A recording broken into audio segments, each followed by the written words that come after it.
टेक्नोलोजीको कुरा मसँग नगर्नु है। त्यही भएर मात्रै डोको बोकेर हिँडिरहेको छु, किनभने डोको चाहिँ मेरो देशमा बने हो नि त। त्यो हो मेरो देशमा बनेको डोको हो, त्यहाँबाट सुरु गर्छु म भनेर चाहिँ डोको बोकेर हिँडेको खुकुरी भिरेर हिँडेको देखेर पाखे भन्या होला होइन। तर जस्तै त्यस्तैले मलाई नसिकाउँदा हुन्छ है। उनीहरूभन्दा धेरै मैले संसार बुझेको छु, टेक्नोलोजी बुझेको छु। ती जसले मलाई टेक्नोलोजी भन्छ नि उसलाई टेक्नोलोजी स्पेलिङ आउँदैन।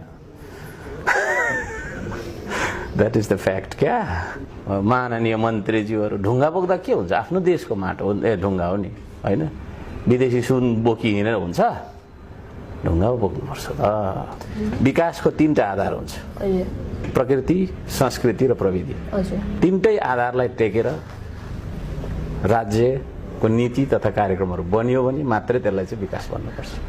हिँड्दै खाने क्या, हिँड्दै गयो ए लिची फलिरहेको छ, ए खा भाइ खायो, उता गयो खा, के किनिरहेको होइन।